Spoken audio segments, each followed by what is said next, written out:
Bom dia, professor João Honorato. Eu quero agradecer você estar hoje concedendo uma entrevista para um projeto que nós temos aqui no Centro Paula Souza de Memórias e História da Educação Profissional.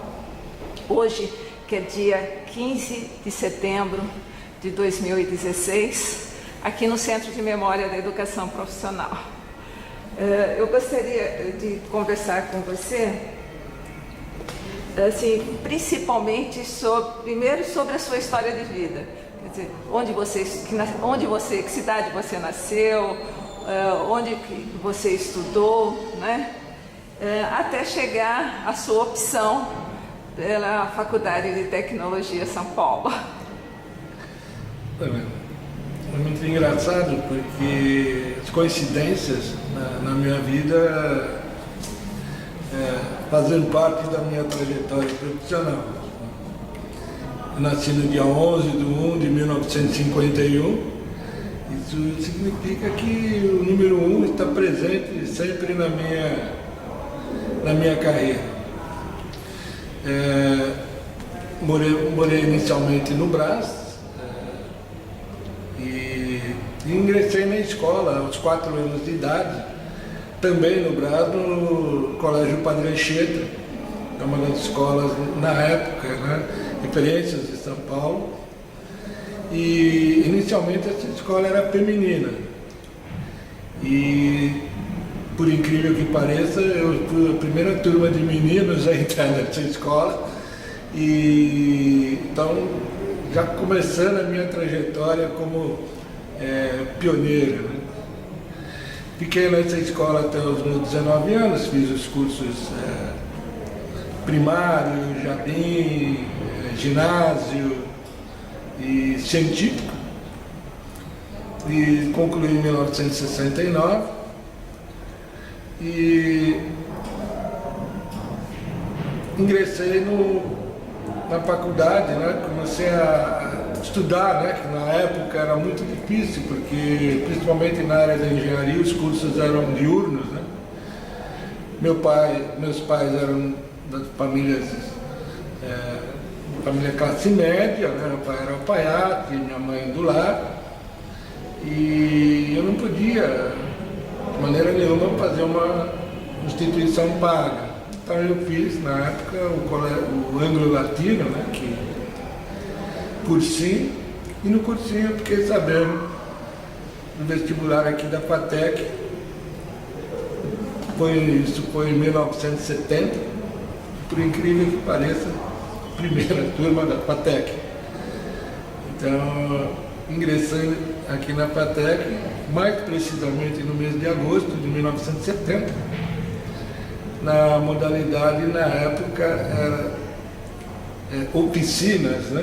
Hoje é processos industriais.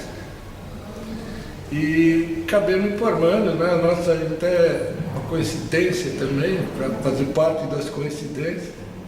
Nossa última aula foi no dia 13 de maio de 1972, onde a gente falou que era libertação dos escravos, porque o curso na época praticamente era um curso quadrimestral, contínuo, e a gente tinha que fazer o curso em 18 meses. E ingressei e logo que me formei, nós, junto com o professor Walter Christian, o curso não era conhecido, nós fizemos um trabalho de divulgação, nosso pessoal da mecânica, onde nós fizemos um portfólio e andamos inicialmente ali na rodovia Anchieta e fomos entregando de mão em mão a nossa capacidade, nossa formação profissional, que até então era desconhecida. E a denominação dada na época era técnico em nível superior. E infelizmente o pessoal não tinha essa cultura, né, de tecnólogo, que nunca se ouviu falar. Desse trabalho que fizemos, né, de entregando os currículos, começaram a surgir praticamente de imediato algumas oportunidades, né? E a nossa turma, que inicialmente começou, principalmente na área de processo de fabricação, com 40 alunos, né, terminou apenas com 7. E desde então, nós 7 colegas foram para as mais diversas áreas, né? Na área automobilística, a Ford, na época, contratou 2 colegas. A Ingesa, que era uma empresa, na época, estava em franca expansão, me contratou, e mais um outro colega. Alguns foram para o Senai e o outro ficou como professor aqui na própria FATEC. Felizmente a gente perdeu o contato ao longo dos anos e acabamos não nos vemos mais. Bom, professor João Honorato, esse professor quem era esse professor que saiu com vocês visitando as empresas? Na verdade, ele não saiu conosco, né? Ele apenas nos orientou, era de descendência alemã. Ele era, na época, consultor da Motorisweg de Santa Catarina. E era um professor que nos deu uma ideia bastante precisa de como organizar o portfólio, como descrever o curso, enfim, como fazer tudo isso para divulgarmos para a empresa. E a partir daí nós seguimos. E qual era o nome dele? Walter Christian. E você ficou quantos anos na Ingesa? Eu fiquei 1 ano e meio, porque foi até muito engraçado, porque a Ingesa era uma empresa de material bélico e eu trabalhava na área de PCP, era chefe de PCP. E um dia entrei num carro de reconhecimento de região, que era um carro de combate, e aí caiu a ficha, né? Porque eu falei, poxa, eu fiz um curso de mecânica e vou trabalhar com equipamentos bélicos. Aí preferi sair. Por conta dos princípios, eu falei, não vou fazer algo que destrói pessoas, e sim que constrói pessoas. E qual foi sua trajetória depois? Depois eu fui para a Munk, que é uma empresa de movimentação de materiais. Em seguida fiquei lá durante 2 anos e meio. Logo em seguida fui para Ferramentas Stanley. Fiquei 4 anos, onde mais uma vez uns projetos de fabricação de trenas metálicas, inédito no Brasil, eu tomei parte à frente desse projeto. Posteriormente fui para a Mobic, que é uma indústria de alto-falantes, na qual fiquei 6 anos lá, onde comecei minha trajetória dentro desse segmento de alto-falantes nessa empresa. Posteriormente fui para Robert Bosch, onde também mexendo na área de alto-falantes. Fiquei aproximadamente 4 anos. Logo em seguida, após aí, fui para uma empresa chamada Paxson, na qual eu e mais 2 colegas fundamos essa empresa, a qual durou 10 anos. Empresa produtora de alto-falantes. Na época ela foi uma empresa responsável no mercado. Infelizmente, por ocasiões do momento, na época econômica, tivemos que encerrar as atividades dessa empresa. Voltei para a indústria. Trabalhei mais ou menos 4 anos na ASK do Brasil, que era uma multinacional de alto-falantes italiana, e onde eu comecei E nessa época tive a minha primeira viagem internacional, experiência fora do país. Isso foi em que ano? Foi em 2000. A partir daí, eu fui para outras empresas de menor expressão, empresas pequenas. Eu saindo da SK, fui para Hurricane. Hurricane também é uma empresa, era um distribuidor, né, de produtos eletroeletrônicos, de áudio, principalmente automotivo. E nessa época fui para a China, trazer tecnologia para implantação numa unidade aqui em São Paulo. Enfim, sempre... Isso foi que ano na China? Eu fui, a primeira vez eu fui em 2004, pela Hurricane. Depois saí da Hurricane e fui para Corsos, uma indústria de amplificadores. E na Corsos, foi em 2011, fui para a China novamente, trazer equipamentos, tecnologia para implantação numa linha de alto-falantes. Posteriormente, fui para uma pequena empresa, na qual ela estava em dificuldades econômicas e o desafio era alavancar a empresa, na qual obtive êxito.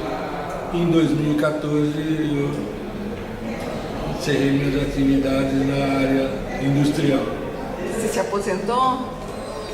Sim, eu fiz a minha aposentadoria. E quando você entrou para o Centro Paula Souza? No campo de ensino, precisamente foi em deixa eu me recordar um pouco. Isso foi em 1987, 88, eu fui lecionar na Universidade de São Francisco. Aí que eu comecei minha atividade docente, ministrando disciplinas de administração de materiais. Posteriormente, concomitantes, entrei na Universidade da Cidade de São Paulo, mesma disciplina de administração de materiais e administração de produção.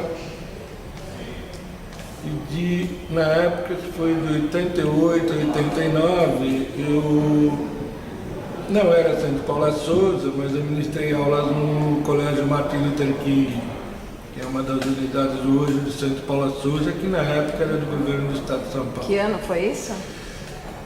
Foi em 88, 1988 e 85.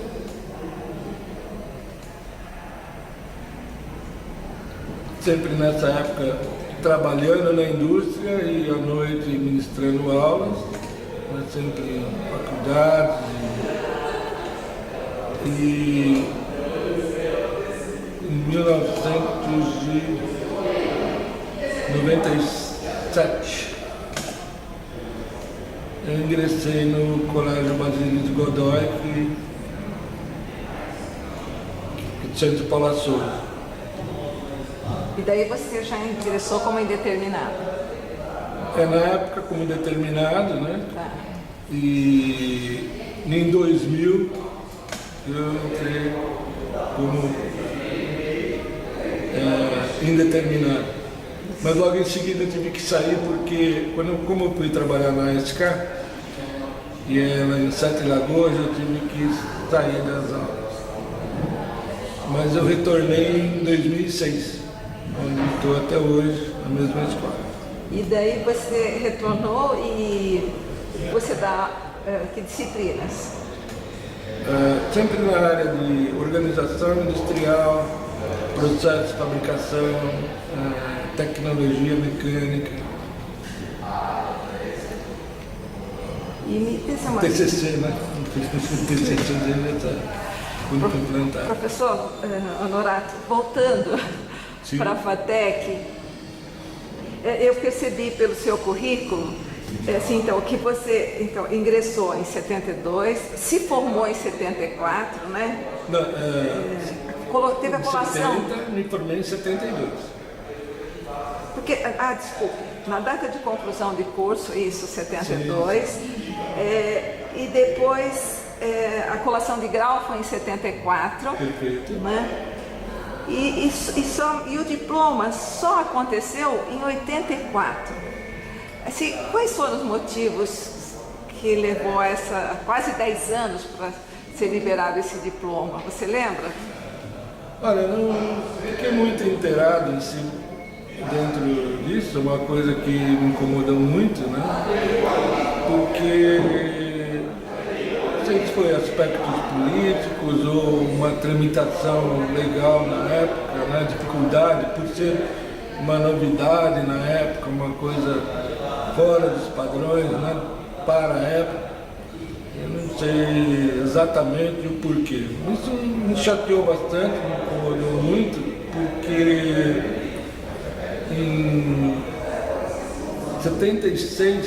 1976, quer dizer, a coisa não acontecia, a gente fez colação de grau em 74, nós não tínhamos o diploma. Você.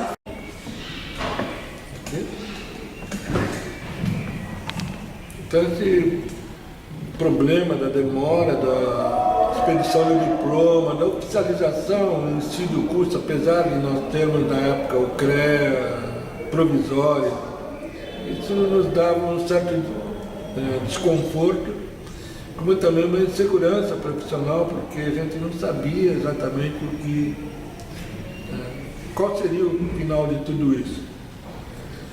E em 76 existia um curso de engenharia operacional, além da PEI, na Universidade Brás Cubas, de Mogi das Cruzes, onde alguns colegas de FATEC foram fazer esses cursos. Eles aceitavam o nosso currículo, porém a mesma coisa.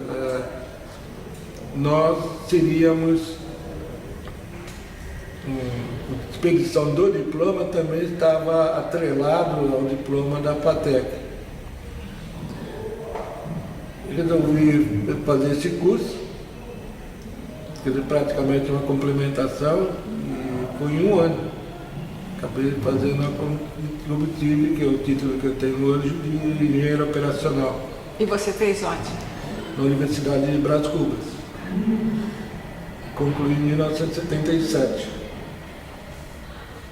Onde, com esse requisito, minha carreira profissional, apesar de ser mais ou menos as mesmas atribuições, as mesmas conceitos, a minha carreira profissional teve um crescimento bastante grande. Né? Você começa a ser influenciado em função da própria cultura, né? Do conhecimento da época. E daí segui em frente. Nós não podíamos fazer nenhum curso de especialização, nenhum curso de mestrado na época, né? O doutorado, a continuação dos cursos, teríamos que começar tudo novamente. Agora, você disse então que já tinha o CREA provisório. CREA provisório. Era técnico superior? Já vinha com essa denominação? Superior. Quando você fez o curso de engenharia operacional, teve muitas diferenças nas disciplinas? Como funcionou? Não, algumas disciplinas praticamente eram as mesmas, mas teve algumas disciplinas a mais, por exemplo, química, que não havia, o SPB, né, organização, moral e cívica, né? Cálculos, né, a parte de cálculo. E teve uma disciplina que foi muito interessante, que era a tecnologia de estampagem, na qual foi o nosso mesmo professor aqui na FATEC. E quem era ele? O Spakauskas. E ele acabou falando, você vai fazer de novo? Não precisa, que é a mesma coisa. E no período que você estudou aqui na FATEC, que professores que te marcou e que teve influência depois na sua carreira? Vou ser injusto, né, com os professores da época, porque todos os professores, a maioria dos professores uma grande parte era da Escola Politécnica, titulares de cadeira, referência em termos de ensino, FATEC, Mauá e PEI, né? Que eram umas escolas desta época referência na área da engenharia, principalmente da engenharia mecânica. Você chegou a ter aula com Kazuo Watanabe? Não. Eu tive com o Johnson, que era física, que era um dos professores respeitados dentro dessa disciplina. E como eram as aulas do Johnson? Eram bastante difíceis, né? Não eram aulas dinâmicas, né? Eram extremamente teóricas e... Ele não trazia exemplos da indústria? Não, era bem acadêmico isso. Mas você lembra de algum professor que trouxesse exemplos da indústria? Sim, tinha vários, mais no final do curso são vários. O professor Walter Christian, por exemplo, como eu citei anteriormente, ele trazia muitos exemplos da indústria. Tem outros vários professores também que... Francisco Lande, que era da Mauá, também da indústria. Você chegou a ter aula com a professora Helena Peterossi? Não. Então você... Essas são todos os professores que posam minha geração. Porque você é da primeira turma, né? Primeira turma. E quando você ingressou na indústria, você percebeu assim, que tinha um nicho para o tecnólogo? Como foi essa relação com o engenheiro dentro da fábrica, os técnicos surgindo essa nova profissão, né? Nessa nova não foi tanto traumático em termos da indústria. Por quê? Porque na época existia um curso da engenharia operacional da FEI, era um curso de bastante sucesso, onde até dava um diminutivo, né? Que era a FEI e a FEIzinha, né? Quer dizer, que era o engenheiro operacional. E como nós estávamos aqui ao lado da Poli, nós ficamos como Polinha, né? Na época aqui. Não como sentido pejorativo, mas como posicionamento de curso. Então isso ajudou muito, né? A gente como posicionamento. E a equivalência eles fizeram como engenheiro operacional na época, que é basicamente a base, né? Agora, você disse então que vocês estavam convivendo junto com a Poli, porque vocês ocuparam o prédio do edifício Paula Souza. Sim. Todo o seu curso foi lá? Ou vocês ocuparam outros espaços aqui dentro do campus, São Paulo? Na verdade, aqui onde nós estamos foi uma das salas de aula, né? Nós ocupamos mais esse prédio aqui. E mais, praticamente ao final do curso, nós saíamos fora, íamos para a USP, Universidade de São Paulo, fazer disciplinas lá na USP.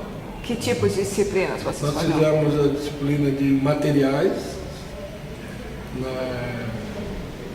na área de materiais, tratamento térmico, metalografia, tudo na USP, a disciplina de produção, dentro lá da própria Escola Politécnica, ensaios de materiais no IPT, quer dizer, dentro da USP, enfim, a gente ficava mais, passava o dia nessas instituições.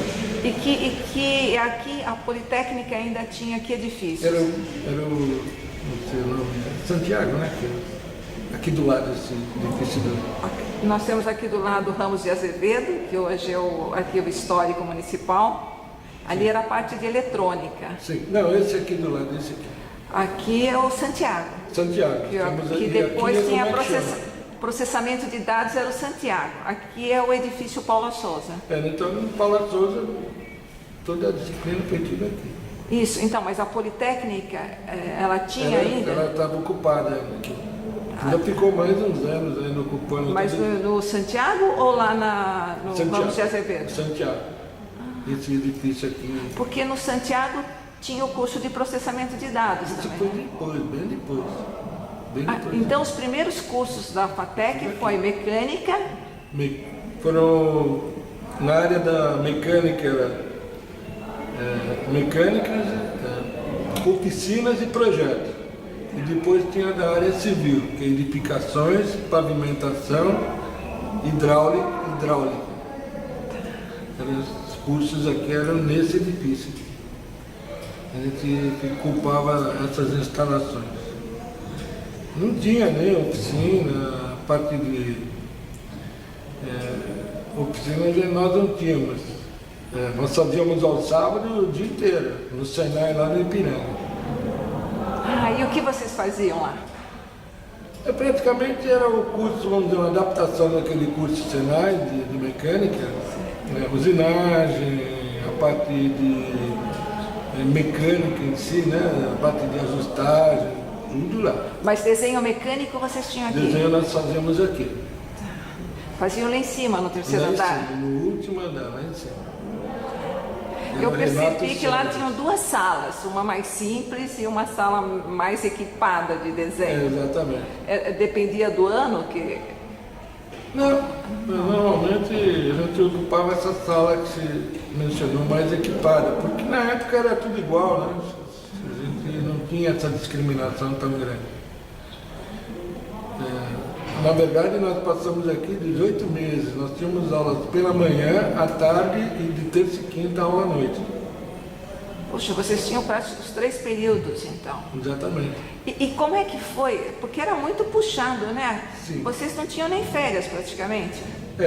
Na verdade, a gente chamava de períodos, né? Entre um período e outro, a gente tinha uma semana de recesso. Que normalmente era provas de recuperação, esse tipo de coisa. Isso que eu ia colocar. Isso devia ser desgastante, né? Sim. E os alunos, eles chegaram a questionar para mudar isso, para ser... Não. Porque as outras instituições normalmente são semestrais, né? Exato. Na verdade, pelo menos o grupo da mecânica, né? Porque nossa área de oficina se formaram em 7 e o grupo da mecânica em 11. Então esse grupo estava mais, eu me incluo dentro desse, né? A gente ingressar dentro da área profissional e quanto mais rápido possível, aquela ansiedade de entrar dentro da indústria. E nesse período, na década de 70, que era um período do milagre brasileiro, certamente as empresas estavam ávidas para ter esse profissional também no mercado, né? Tinha bastante oportunidades nessa época, a indústria estava como num crescimento... Principalmente metalúrgica, né? Muito grande, mas ao mesmo tempo o nosso curso não tinha aquela divulgação, aquela penetração tão grande, né? Porque não sei se era motivo político ou não, isso a gente cabe... uma pesquisa mais profunda sobre isso, mas nós sentimos muito essa falta da divulgação do curso em si. E tanto que nós fizemos, como eu já citei, né, nós mesmos falamos, nós vamos para campo para desbravar o mercado, né? Exatamente, para falar quem somos, porque foi engraçado, porque dentro nesse mesmo prédio existiam algumas capacitações, né? Algumas capacitações virtuais. Nos anos 70 surgiu televisão a cores, que era referência. Teve um curso de TV a cores aqui para técnicos, né? Para especialização de TV a cores. E isso divulgou mais do que o nosso próprio curso. Tanto que quando a gente, em algumas empresas, íamos mencionar isso, eles falavam, mas vocês são um técnico de TV a cores?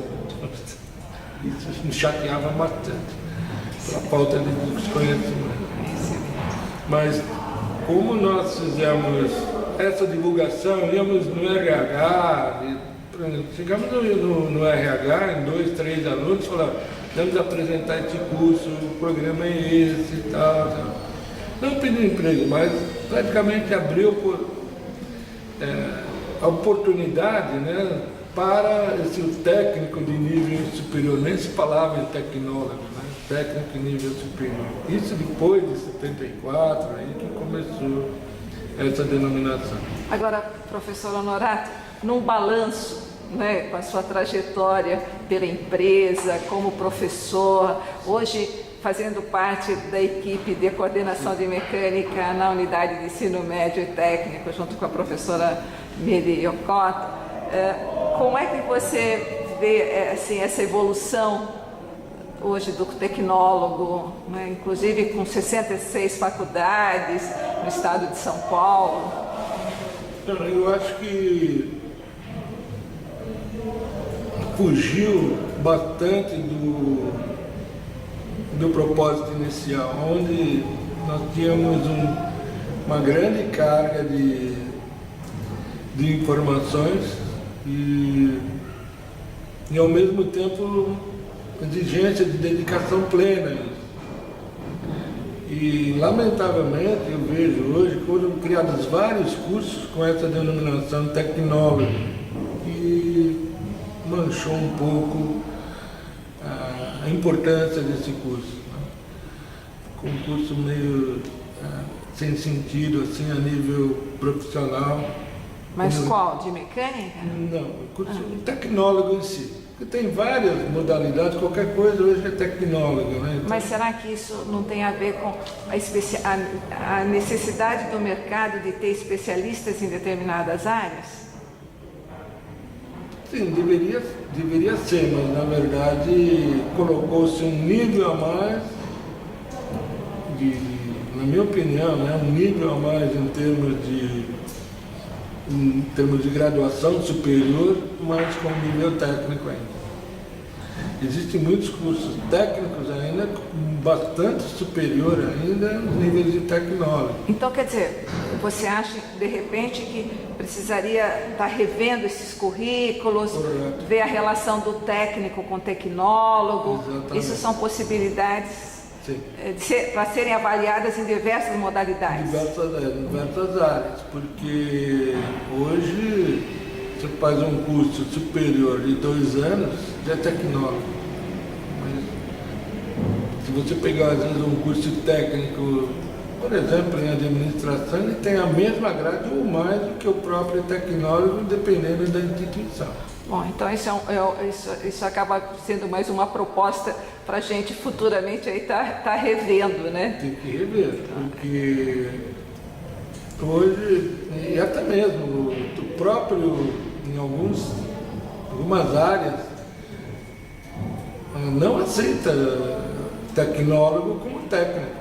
Por exemplo, Petrobras. Petrobras não aceita tecnólogo como nível, não reconhece. Reconhece mais o nível técnico como tecnólogo. Ainda existe essa barreira. Talvez pelo pessoal da engenharia, de uma graduação maior, não sei. Então, quer dizer, então o mercado ainda precisa-se ainda de um trabalho de convencimento externo e interno. A gente precisa reavaliar, então, as nossas estruturas, os nossos currículos. Né? Eu acho que tem que ser urgentemente reavaliado como um todo, né? Porque ele antes era muito bem definido, nos anos 60, até os anos 80, era muito bem definido. Você tinha a graduação média, depois você tinha a graduação superior, que é a graduação plena. Aí essa graduação intermediária, ela deu causou impacto assim, negativo, porque não se consegue posicionar dentro do nível de mercado, até a nível financeiro. E também você não tem nenhum parâmetro lá fora, né? Por exemplo, você conhece a Europa, referência aos Estados Unidos, você não tem nenhuma uma referência mais consistente com relação a esse tipo de curso. Professor João Honorato, olha, eu quero agradecer muito você estar me concedendo hoje essa entrevista, né? Eu que trabalho com memórias e história da educação profissional. Nós estamos com um projeto para estudar a origem da Faculdade de Tecnologia São Paulo. É um projeto aí que vai levar vários anos, mas a sua contribuição é importante para nós. Então, eu agradeço muitíssimo. Se eu vou transcrever essa entrevista, vou lhe passar o texto, porque existe aí uma diferença entre a fala e a escrita, e nós precisamos ter esse seu depoimento para a história da educação profissional e tecnológica. Muito obrigada. Pode.